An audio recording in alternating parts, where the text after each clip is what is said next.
Until recently, the vast majority of the world population worked on farms, and the total production of the world's economy was mostly the total agricultural output. And this output was limited by the fixed size of the land. The total output of the economy did not change a lot year by year. The size of the pie was fixed. The world was a zero-sum game. In such a stagnating world, the only way to get better off is if someone else gets worse off. If you take a bigger piece of the pie, someone else's gets smaller. If you want more food, then conquering, plundering, and stealing are great strategies. Your neighbor's loss is your gain. This was the state of things for thousands of years.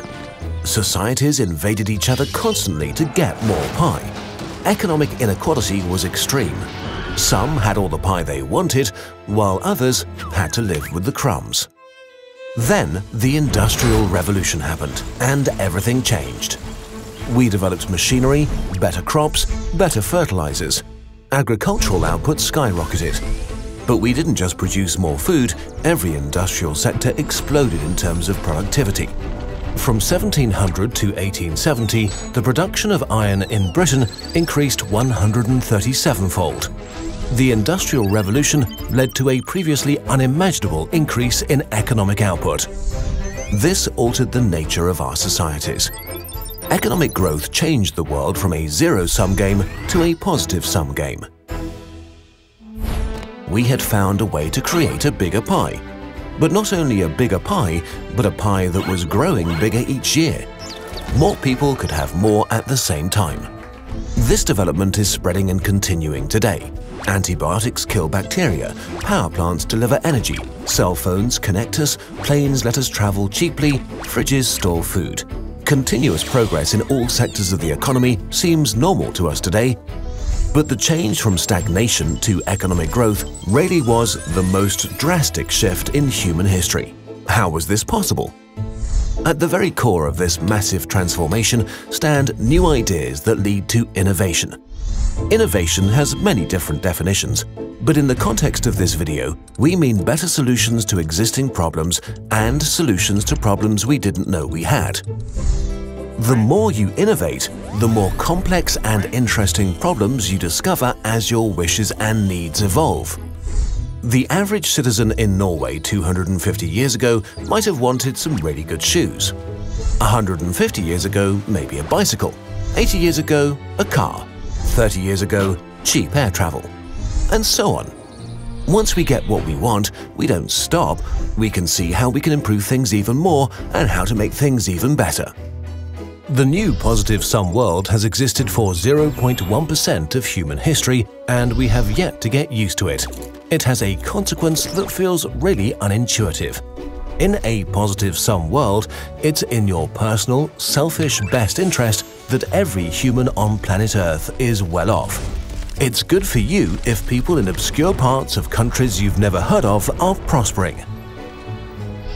There is a genuine, selfish argument for making the world a better place. In a positive-sum world, the more people are well off, the better your own life is. This is because of the nature of innovation. It is fundamentally driven by supply and demand. The supply increases when more people have the freedom and education to contribute. They become inventors, researchers, engineers, or thinkers that come up with new ideas. The demand for ideas increases as people get richer and can pay for new solutions. They increase the size of the market for innovations. Innovation follows incentives. So naturally, if many people want and can pay for something, it will get the innovator's attention and energy. Improving the lives of those who are worst off has a multiplying effect.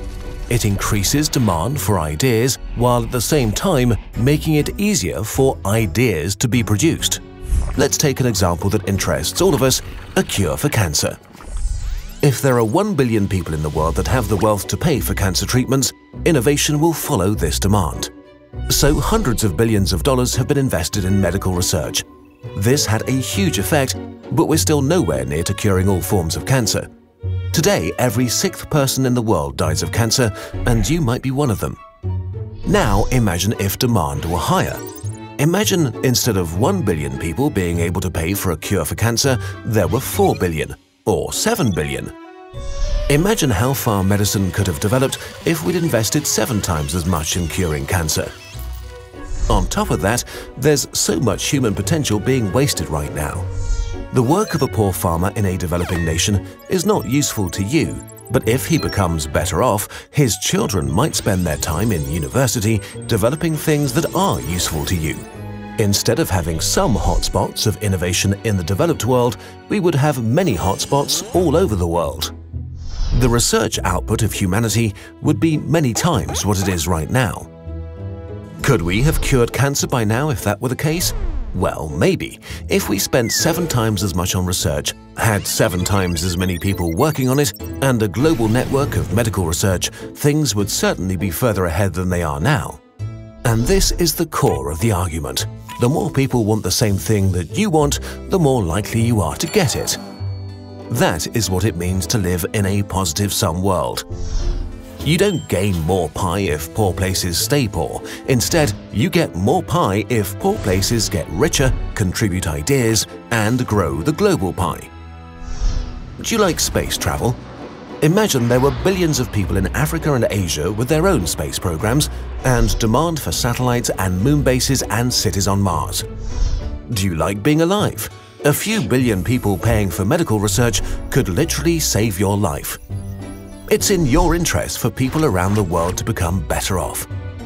The faster we get to this version of the world, the better for you personally. No matter what your motivation is, working on a better world is a very good thing to do. For others, and for you. This video was a collaboration with Max Rosa and Our World in Data, and supported by the Bill and Melinda Gates Foundation. If you want to help us stay afloat and make more videos, you can support us on Patreon or get some of our fancy posters.